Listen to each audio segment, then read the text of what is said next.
السلام عليكم ورحمة الله وبركاته.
أعوذ بالله من الشيطان الرجيم. بسم الله الرحمن الرحيم.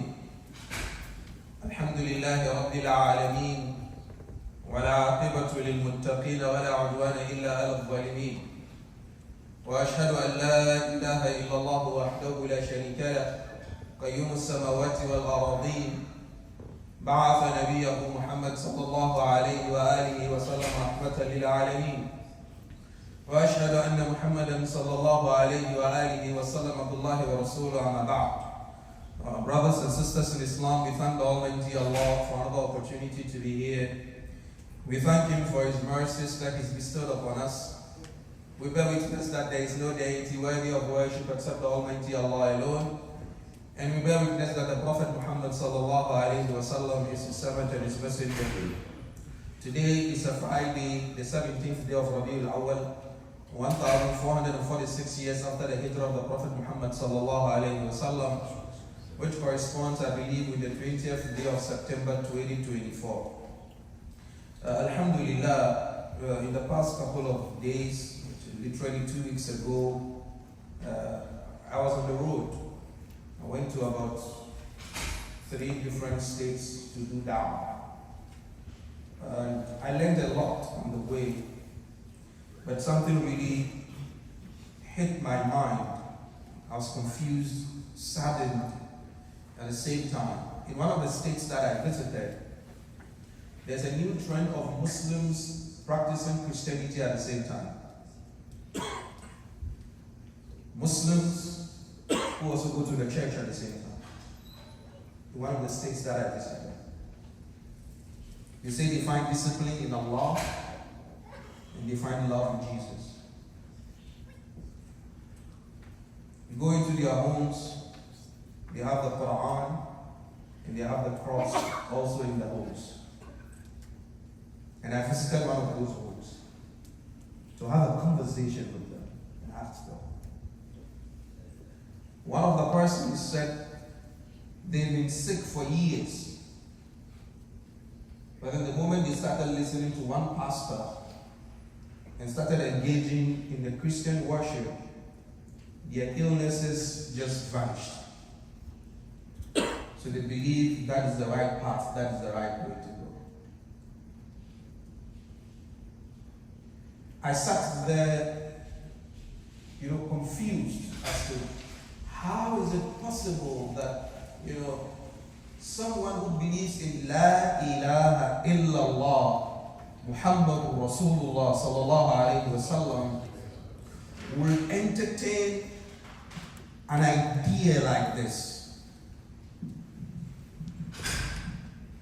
It was quite challenging for me. And you observe, what I observe is that some of them, it's not as if they're playing with their Islam, they're devout.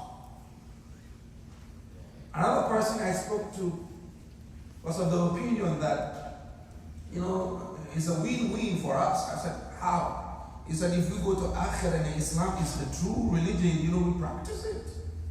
And if we go and then it is Christianity, we practice it, so we don't have anything to lose.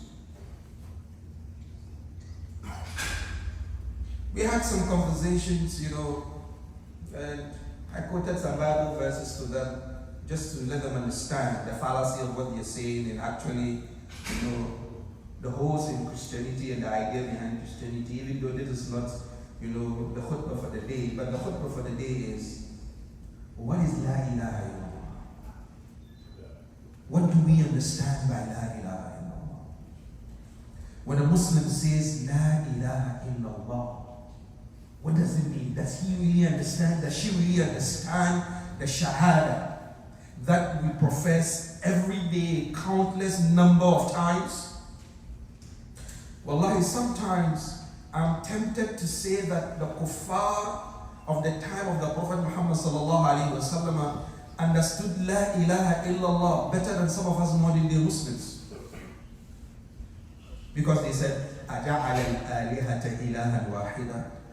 Is Muhammad sallallahu alaihi wasallam trying to tell us that all these other gods and these idols are useless? He's combined them into one.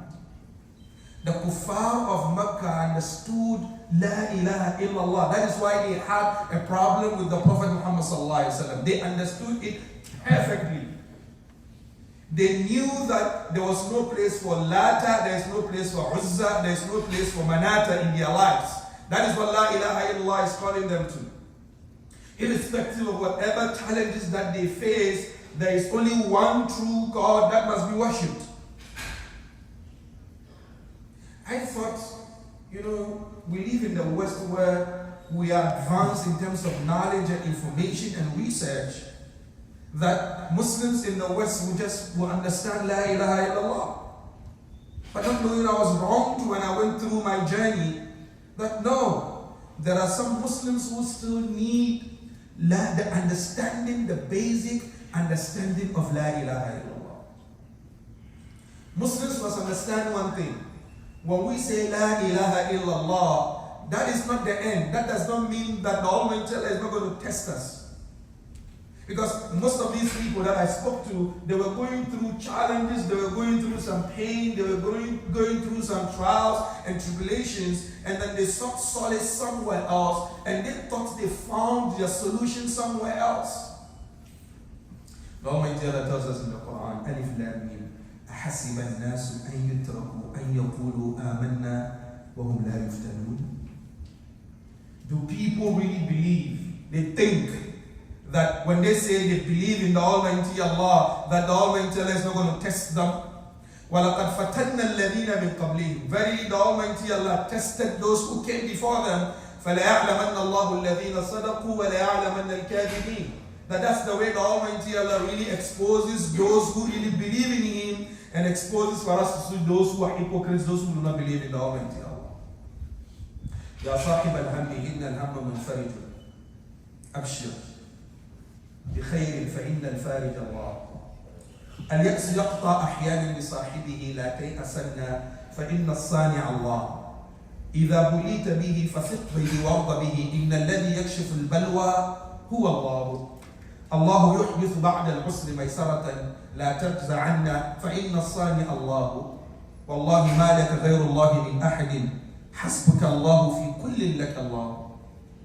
Whatever trials and tribulations you're going through, wallahi, there is nobody apart from the Almighty Allah who is going to help you. If you observe our Quran, the test stone for theology, the test stone for Aqidah, if you want to believe anybody is God, use Qul Huwa Allahu Ahad, use Surah Al-Ikhlas to measure that person. If that being is able to match what Qul Huwa Allahu Ahad describes as Allah or describes as God, then that person is God. And you know very well that there's nobody who is going to match that description except the Almighty Allah. My brothers and sisters, have the belief that nobody can do harm, nobody can give any benefit except the Almighty Allah. My brothers and sisters, understand whatever you're going through, there is no solution outside what the Almighty Allah has prescribed for us. Whether you're going through financial difficulty, whether you're going through health difficulty, whether you're going through mental instability, whatever challenges that you're facing, قُلْ لَنْ يُصِيبَنَا إِلَّا مَا كَتَبَ اللَّهُ لَنَا. Nothing is going to afflict us except what the Almighty Allah has willed for us. Huwa Mawlana. He is our protector, our guardian, our cherisher, our provider. Understand that. وَعِنْدَهُ مَفَاتِحُ الْغَيْبِ لَا يَعْلَمُهَا إِلَّا هُ. The keys of the unseen are with the Almighty Allah. Nobody knows them except the Almighty Allah. وَمَا تَسْقُطُ مِنْ وَرَقَةٍ إِلَّا يَعْلَمُهَا. No leaf will fall from a tree except the Almighty Allah knows it. وَلَا رَطْبٍ وَلَا يَابِسٍ إِلَّا فِي كِتَابٍ مُبِينٍ. Not a fresh tree or a dry branch except the Almighty Allah knows about it. Brothers, can we please move forward so that the brothers at the back can have a place to sit. Jazakumullah khair. The Quran is filled with all these different verses telling us who Allah is. إِنَّ اللَّهَ عِنْدَهُ عِلْمُ السَّاعَةِ وَيُنَزِّلُ الْغَيْثَ وَيَعْلَمُ مَا فِي الْأَرْحَامِ وَمَا تَدْرِي نَفْسٌ مَاذَا تَكْسِبُ غَدًا وَمَا تَدْرِي نَفْسٌ بِأَيِّ أَرْضٍ تَمُوتُ إِنَّ اللَّهَ عَلِيمٌ خَبِيرٌ. The day of the Qiyamah, it's only the Almighty Allah who knows it. The sending down of rain, it's only the Almighty Allah who does it. What is in the womb of our wives and our mothers, it's only the Almighty Allah who knows it. What is going to happen tomorrow, it's only the Almighty Allah who knows it. What we are going to get tomorrow or when we are going to die, it's only the Almighty Allah who knows it. We need to strengthen our aqidah and our bond with the Almighty Allah. We will go through challenges whether we like it or not. Surah Al-Baqarah, the Almighty Allah tells us, وَلَنَبْلُوَنَّكُمْ بِشَيْءٍ مِّنَ الْخَوْفِ وَالْجُوعِ وَنَقْصٍ مِّنَ الْأَمْوَالِ وَالْأَنفُسِ وَالثَّمَرَاتِ وَبَشِّرِ الصَّابِرِينَ الَّذِينَ إِذَا أَصَابَتْهُمْ مُصِيبَةٌ قَالُوا إِنَّا لِلَّهِ وَإِنَّا إِلَيْهِ رَاجِعُونَ أُولَٰئِكَ عَلَيْهِمْ صَلَوَاتٌ مِّن رَّبِّهِمْ وَرَحْمَةٌ وَأُولَٰئِكَ هُمُ الْمُهْتَدُونَ. The Almighty Allah said He's going to test us with different things, with different issues. Listen, sometimes the Almighty Allah tests us in the most unlikeliest of things that you can ever imagine. You have money in your pocket, you have card in your pocket, you go to the restaurant and then you're confused as to what you're going to eat. It's a test from the Almighty Allah. It's not as if you don't have the petition power, you have it. But then, even the appetite to eat food is not there. It's a test from the Almighty Allah. Sometimes the Almighty Allah tests us with goodness. وَنَبْلُوكُمْ بِالشَّرِّ وَالْخَيْرِ فِتْنَةً. Sometimes even good things that the Almighty Allah sends to us are a test. It's not only bad things. But then ultimately, we'll have to go back to the Almighty Allah. The thoughts, entertaining the thoughts that someone other than the Almighty Allah can provide for us, wallahi, is a challenge. It's painful. Listen, the Anbiya alayhi salatu wassalam, they were what? They were even tested by the Almighty Allah. Go to Surah Al-Anbiya and read from verse 80 downwards. وَأَيُّوبَ إِذْ نَادَى رَبَّهُ أَنِّي مَسَّنِيَ الضُّرُّ وَأَنْتَ أَرْحَمُ الرَّاحِمِينَ. Ayub was sick. In some of the Mufassirin, they say he was sick for about 18 to 19 years. Zakaria wanted a child, a whole prophet of the Almighty Allah. He didn't have children, he wanted a child. Zannun, Yunus alayhi salatu wasalam, was in the belly of the whale.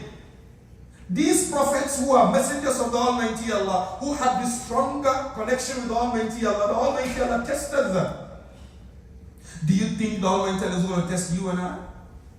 Anas bin Malik narrates a hadith from the Prophet Muhammad sallallahu alaihi wasallam, where the Prophet Muhammad sallallahu alaihi wasallam said, "Inna idham al-jaza min idham al-bala." The proportion or the magnitude of the reward is in proportion with the magnitude of the test. وَإِنَّ اللَّهَ إِذَا أَحَبَّ قَوْمًا ابْتَلَاهُمْ. And when the Almighty Allah loves a group of people, He tests them. Nobody goes through high school and then they're giving a PhD degree. No. If you want a PhD degree, you have to go through that course. Nobody finishes PhD and then he's giving a high school diploma. So if you want to go to the Jannah that the Almighty Allah has put in place for us, you need to go through the hoops, the bounces, and the leaps. And that is Islam. So if you are a Muslim, whether you are born Muslim in a Muslim family or a revert, understand that the trials and the tribulations are going to come. The Sahaba went through trials and tribulations. In Mecca, they were persecuted, they were slaughtered, they were decapitated. Until Khabbab ibn Arat came to the Prophet Muhammad sallallahu alaihi wasallam. He said, "Ya Rasulullah, why don't you make a dua for us, so that the Almighty Allah will give us, some respite in this." And the Prophet Muhammad sallallahu alaihi wasallam sits up and he tells him, "Ya Khabbab, this religion will get to a place where you have not been to. You just need to be patient." Some of us here are terminally ill. Some of us here have their illnesses going around. Some of us here are facing financial challenges. Some of us here are trying to get jobs, it's not working out. Some of us are married, we want kids, there are no kids. There's tension in the home between the husband and the wife. The in-laws are also there giving pressure. Why is she not giving birth? Why is she not giving birth? Understand this. These are all tests and trials from the Almighty Allah. And you can only find a solution when you stick with the Almighty Allah. Sometimes we say we do dua, but Allah does not answer our dua. The Almighty Allah answers our requests in three different ways. Either He grants us what we want there and then, or He uses that dua to avert a calamity that is coming towards us, or He uses that dua to wait for us on the day of Qiyamah to grant us success and enter Jannah. Whatever dua you do sincerely is not thrown away. The Almighty Allah answers them. Musa alayhi salatu wasalam met two guys who were fishing. One guy who said Bismillah and throw his hook into the water, but he will catch no fish. He will throw his net into the water, but no fish. The other guy will call whatever idols or deities he worships, and then he's getting more fish. And Musa ﷺ was astonished. What's going on? When he went to have a conversation with Almighty Allah, he asked Allah. Allah told him, "You see the brother who is a Muslim who throws his net into the fish, and then he's saying Bismillah, he's doing all that adhkar, but then the fish is not coming. I love to listen to his voice. That is why I'm not giving him fish. I love listening to his voice. If I give him the fish, he will reduce his dua and his tasbih. But because I love listening to his voice, I'm giving him more fish. So I'm not giving him any fish now. But then tell him, Musa, that I, Allah, have packed his fish for him on the day of Qiyamah. If he wants, I'll send all the fish to him to the dunya. He will eat all the fish and then he won't get anything in the akhirah." When Musa came back, Musa told him, "Ya Fulan, this is what Allah is saying. What I was saying, he said, Ya Musa, when you go back, tell Allah that I don't want even a scale of the fish here in the dunya. You should pack it for me on the day of Qiyamah. I'm coming to come and take them. This is who we are as Muslims. Life is about leaps and bounds. You medical doctors here, when you look at the monitor and you see a line going up and down, what do you tell us? He's still alive. But then when the line is straight, it means what? The person is dead. So that's how life is too. It's about ups and downs. Today you are up, tomorrow you are down. Today you are up, tomorrow you are down. But the most important thing is how well you remain grounded with the Almighty Allah. How well, how strong you are with Almighty Allah. In whatever situation you find yourself, our iman levels are not the same. I might be the one standing here delivering the khutbah, but definitely there is someone in the people here listening who is more knowledgeable than I am and who is more pious than I am. Definitely.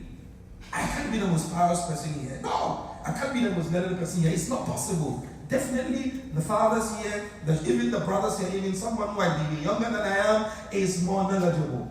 And that's how our iman levels are. Today, you are up. Tomorrow, you are a bit down. But make sure you remain in that state. Go try to increase your iman. If shaitan necks you on the face, try and land on your back. Because if you can look up, you can get up. أقول ما تسمعون أستغفر الله لي ولكم ولسائر المسلمين بكل ذنب فاستغفروه إنه هو الغفور الرحيم.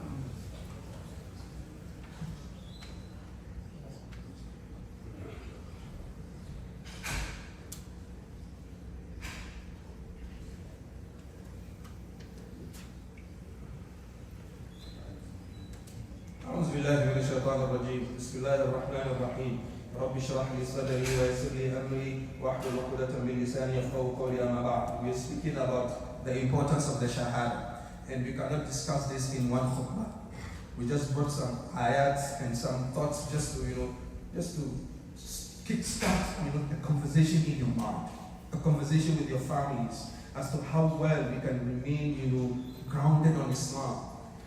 There was also another place where I saw this, which is ex-Muslim student associations, and these are now new trends in our universities here in America. Ex-Muslim student association, Muslim kids who no longer see sense in Islam, and they are even forming associations and groups. Allah, brothers and sisters, we are in for a long ride, especially parents. We're in for a long ride. You need to create that Islamic atmosphere in the home, so that the kid, wherever they go, they have that identity on their chest. But if we do not create that Islamic atmosphere, that we are here for the dunya, especially a lot of us immigrants, when we come to America, it's about the good things, the good life, getting that job, getting that 6-figure job, and that's it. But then, nurturing the kids on the right path in Islam, wallahi, is not on our agenda. A lot of us. Our kids do not pray, we don't care. Our kids do not have any Islamic identity except their names, we don't care. We don't care at all. We don't have no halaqah in the house where we have these conversations with the kids, where we nurture them, where we teach them. We need to do that. Listen, we have to. Otherwise, we have a problem with the Almighty Allah of Qiyamah. كُلُّكُمْ رَاعٍ وَكُلُّكُمْ مَسْئُولٌ عَنْ رَعِيَّتِهِ. All of us are shepherds, and the Almighty Allah is going to question us concerning the flock that the Almighty Allah gave us. يَا أَيُّهَا الَّذِينَ آمَنُوا قُوا أَنفُسَكُمْ وَأَهْلِيكُمْ نَارًا. O you who believe, protect yourselves and your families from Jahannam. Some of us fathers and men, we are good Muslims, we are upright Muslims, but our wives and our kids, they don't practice, we don't care. We come to the Masjid for Fajr, we come for Zuhr, Asr, Maghrib, Isha, we fast Mondays and Thursdays, we do a lot of sadaqat. We are good Muslims, but then our house is in a mess. Wallahi, you will have a question to answer on the day of Qiyamah in front of the Almighty Allah. We've taken much time, but there is the other part of the Shahada that I think we must also talk about, which is وَأَشْهَدُ أَنَّ مُحَمَّدَ رَسُولُ اللَّهِ. Because understand one thing, your La ilaha illallah must always move with وَأَنَّ مُحَمَّدَ رَسُولُ اللَّهِ. They are twins, they move together. If you do not have a strong La ilaha illallah, your Muhammad Rasulullah sallallahu alaihi wasallam is going to be weak. If you have a strong La ilaha illallah and then you don't match it up with Muhammad Rasulullah, then your La ilaha illallah is also going to be weak. What is وَأَشْهَدُ أَنَّ مُحَمَّدَ Rasulullah? A lot of scholars have talked about it, but then let's look at 3 or 4 points depending on how much time we have. طَاعَتُهُ فِي مَا أَمَرَ. Obeying the Prophet Muhammad sallallahu alaihi wasallam in everything that he ordered us to do. The Muslims of today, we only do supermarket shopping with what the Prophet Muhammad sallallahu alaihi wasallam says for us. This hadith, if you look at empirical statistics of science and technology, we're in a modern day world, this hadith doesn't make sense. It doesn't make sense. That's how we cherry pick which of the sunnah of the Prophet Muhammad sallallahu alaihi wasallam we want to practice. One day Abdullah ibn Mas'ud was going to enter the masjid. His right leg was in the masjid, his left leg was outside, and then he heard the Prophet Muhammad sallallahu alaihi wasallam say, "Guys, sit down, sit down, sit down, sit down." And he sat like that. The Prophet Muhammad sallallahu alaihi wasallam was giving a class, and then he turned at the door of the masjid and he saw Abdullah ibn Mas'ud, one leg in the masjid, the other leg in the masjid, one leg outside, one in. And then he asked him, "Abdullah, there is enough space in the masjid. Why are you sitting over there? Come over into the masjid." He said, "Ya Rasulullah, my right leg was in the masjid and I was going to bring the left leg in the masjid, and I heard you say, sit down, sit down, sit down, and I have to sit down." That's it. So long as you, Muhammad sallallahu alaihi wasallam, said, "Sit down," that's it. Sitting down. "Ya Rasulullah, I'm scared. If I walk into the masjid and the malak, angel of death, comes and take my life away, if I go to the akhirah and the Almighty Allah asks me, 'Ya Abdullah, Muhammad said sit down and then you walked. He said, "I don't have any answer to give the Almighty Allah. So long as you said we should sit down, I'm sitting down." Is that how we treat the Prophet Muhammad sallallahu alaihi wasallam today? We claim we love the Prophet Muhammad sallallahu alaihi wasallam, but his teachings, do we do that? Or we pick and choose? We pick and choose which sunnah fits us. We pick and choose which teaching is okay for us. And then you find Muslims, they'll quote the hadith, إِذَا أَمَرْتُكُمْ بِشَيْءٍ فَأْتُوهُ مِمَّا اسْتَطَعْتُمْ. If I tell you to do something, do it according to your abilities and your capabilities. But he knows very well that his abilities and capabilities are beyond what he's doing now. The second one, تَصْدِيقُهُ فِيمَا أَخْبَرَ. Accepting that whatever the Prophet Muhammad sallallahu alaihi wasallam came with is the truth. وَمَا يَنْطِقُ عَنِ الْهَوَىٰ إِنْ هُوَ إِلَّا وَحْيٌ يُوحَىٰ. Whatever the Prophet Muhammad sallallahu alaihi wasallam came with is the truth. We live in modern times where we have Muslims, and the reason why we are having this confusion, or these other Muslims are having confusion, is that they want to use some yardsticks to measure the message of the Prophet Muhammad sallallahu alaihi wasallam, and those yardsticks are not fit to measure what the Prophet Muhammad sallallahu alaihi wasallam came with. Listen, our 5 senses are not the only means of finding knowledge. There are things that go beyond the 5 senses. If I can't see it, if I can't touch it, if I can't smell it, if I can't feel it, then it's not true. No. Imam Ahmad bin Hanbal, a man came to him and he said, "Ya Imam, you believe in Allah?" He said, "Yes." "Have you ever seen Allah before?" Imam Ahmad said, "No." "Have you ever touched Allah before?" He said, "No." "Have you ever heard Allah before?" Imam Ahmad said, "No." And he said, "Imam, كيف تثبت أن الله موجود?" How do you prove that Allah exists? And Imam Ahmad bin Hanbal asked him, "Have you ever seen your mind before?" He said, "No." Have you ever touched your mind before? He said no. Have you ever felt your mind before? He said no. He said, are you a sane or an insane person? He said, I'm a sane person. He said, where is your mind? He said, Mawjood, my mind is in existence. And then he told him, كَذَلِكَ اللَّهُ مَوْجُودٌ. Allah is also in existence. We use some of these stuff to just belittle the statement of the Prophet Muhammad sallallahu alaihi wasallam, and then that brings us a lot of problems because there is a solution in what the Almighty, what the Prophet Muhammad sallallahu alaihi wasallam has brought us. وَإِن تُطِيعُوهُ تَهْتَدُوا. If you follow the Prophet Muhammad sallallahu alaihi wasallam, you will get guidance. The next one, اجتناب ما نهى عنه. Be mindful of the prohibitions that the Prophet Muhammad sallallahu alaihi wasallam told us. Be mindful. Today, we're facing a lot of challenges because a lot of things that the Prophet Muhammad sallallahu alaihi wasallam warned us against, that's what we're doing, and that's why we're in the challenge. Look at our lives. Look at our marriages. Look at our names, our aqiqah. Look at our businesses. Look at our lifestyles, and ask yourself, the things that the Prophet Muhammad sallallahu alaihi wasallam warned us, we're doing them. That's why we're in challenge. And then finally, وَعَلَّا يُعْبُدُ اللَّهِ إِلَّا بِمَا شَرَعَ. Make sure whatever ibadah you're going to do is according to the teachings of the Prophet Muhammad sallallahu alaihi wasallam. That is why all the prophets who have passed, if they were to return today, they do not have any option but to follow the Prophet Muhammad sallallahu alaihi wasallam, because his sharia is the sharia that the Almighty has used to seal the Prophet. Our message to us today is just a brief understanding of La ilaha illallah Muhammadur Rasulullah. That whatever challenges that come our way is a way that the Almighty tests us, and that there is no solution outside having that covenant with the Almighty Allah. Let's teach this to our kids, because most of these people, wallahi, they were young people.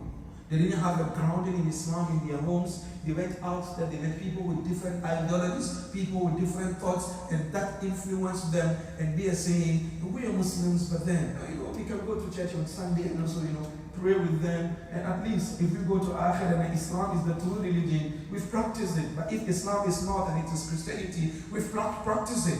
Okay, why don't you add Buddhism and Taoism and Confucianism to it, so that when you go to the Akhirah and then Islam is not and Christianity is not, maybe it's going to be Buddhism, if not maybe Confucian, maybe if not it's Taoism, if not. So add all other religions and then turn it into a buffet.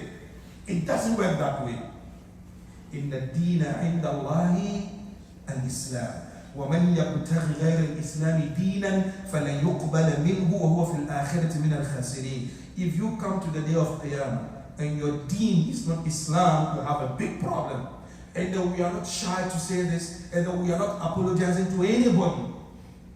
The Christians believe Jesus Christ is the way, the truth, and the light, and nobody comes to the Father except through Him. They believe nobody is going to go to heaven if you're not a Christian. The Jews believe that, and you, the Muslim, you are timid. Some Muslims, they want to compromise. We need to live peacefully with other people. Yes, we need to live peacefully with other people, but we are the only ones going to Jannah. قَدْ أَفْلَحَ الْمُؤْمِنُونَ. In the end, Almighty Allah said, أُولَٰئِكَ هُمُ الْوَارِثُونَ الَّذِينَ يَرِثُونَ الْفِرْدَوْسَ هُمْ فِيهَا خَالِدُونَ. We are the ones going to Jannah. If you do not practice Islam, you're not going to Jannah. Forget about it. And we're not apologizing to anybody for that. In the dunya, we will live peacefully with you. You are our neighbor, you are our co-worker, you have rights in Islam. The Almighty Allah has taught us that, the Prophet Muhammad has taught us that a neighbor has rights, we won't abuse you. But then when we cross over to the Akhirah, the Jannah belongs to those who believe in the Almighty Allah and practice what the Prophet Muhammad taught us. Let the young people have that belief. Let it be a part and parcel of them. They can have non-Muslim colleagues, they can have non-Muslim classmates, they can have non-Muslim whatever, but then their identity as Muslims is superior, and they are the ones who are going to go to Jannah. اللهم اعز الاسلام والمسلمين واذل الشرك والمشركين ودمر اعداء الدين وانصر اخواننا المستضعفين في كل مكان، في فلسطين وفي غزه وفي شيشان وفي صومال وفي السودان وفي نيجر وفي مالي وفي غيني وفي كشمير. اللهم انصرهم على اعدائهم. اللهم من ارادنا واراد الاسلام الإسلام بسوء فرد كيده عليه برحمتك يا عزيز يا غفار يا رب العالمين. اللهم آمنا في أوطاننا وفي سائر بلاد المسلمين. اللهم آمنا في أوطاننا وفي سائر بلاد المسلمين. اللهم ثبتنا وثبت إخواننا. اللهم حقق لنا إيماننا. اللهم حقق لنا إيماننا وتجاوز عن سيئاتنا برحمتك يا عزيز يا غفار يا رب العالمين. قوموا إلى صلاتكم يرحمكم الله.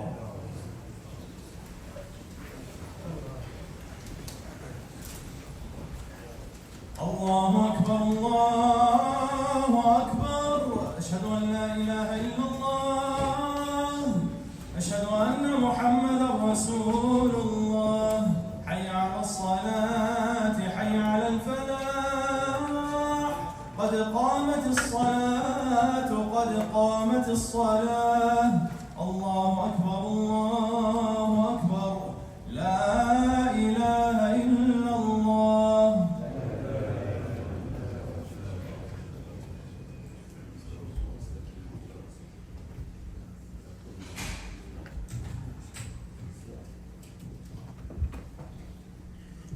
الله أكبر.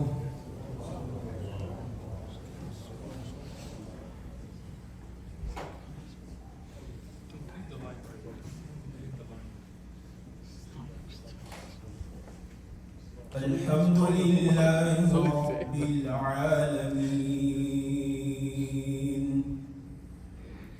الرحمن الرحيم مالك يوم الدين.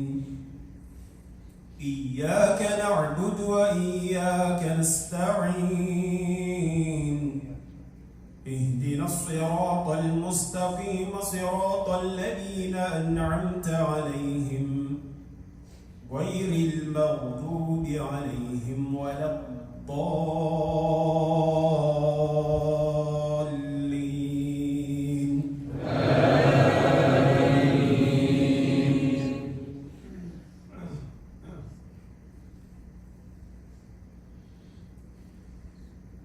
أولم يكفهم أنا أنزلنا عليك الكتاب يتلى عليهم إن في ذلك لرحمة وذكرى لقوم يؤمنون. قل كفى بالله بيني وبينكم شهيدا يعلم ما في السماوات والأرض. والذين آمنوا بالباطل وكفروا بالله أولئك هم الخاسرون. ويستعجلونك بالعذاب ولولا أجل مسمى لجاءهم العذاب وليأتينهم بغتة وهم لا يشعرون. يستعجلونك بالعذاب وإن جهنم لمحيطة بالكافرين. الله أكبر.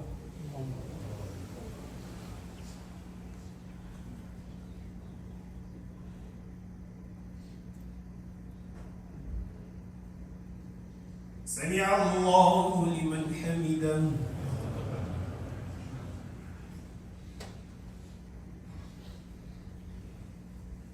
الله أكبر.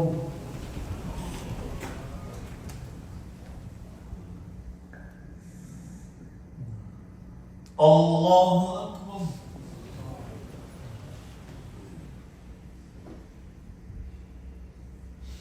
الله أكبر.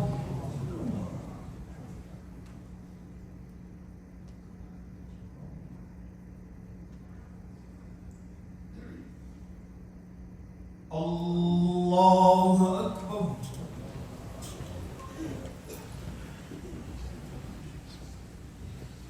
الحمد لله رب العالمين الرحمن الرحيم مالك يوم الدين إياك نعبد وإياك نستعين اهدنا الصراط المستقيم صراط الذين أنعمت عليهم غير المغضوب عليهم ولا الضالين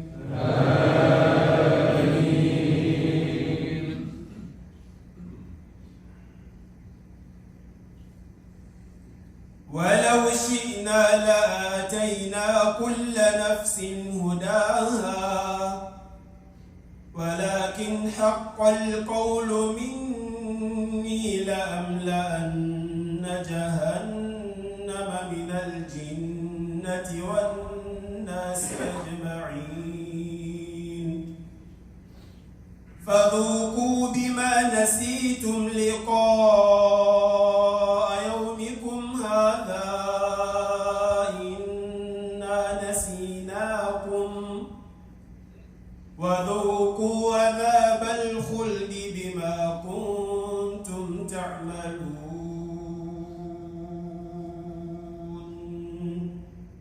الله أكبر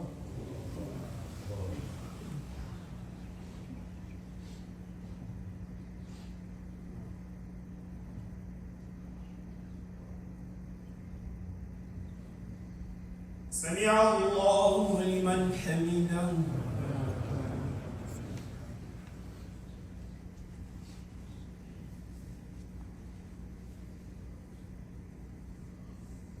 الله أكبر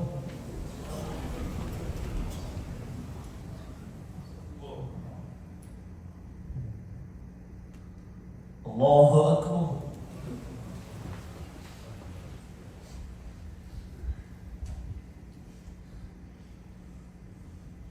الله أكبر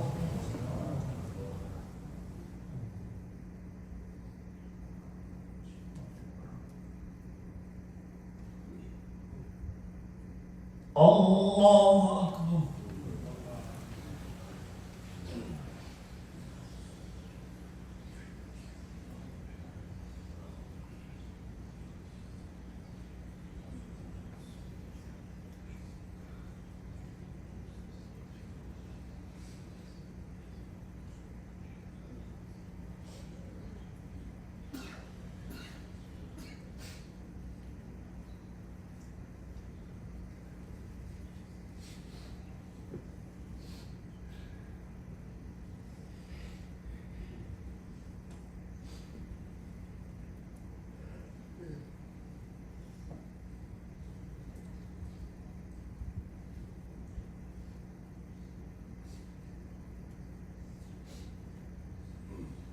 السلام عليكم ورحمة الله السلام عليكم ورحمة الله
Meeting schedule.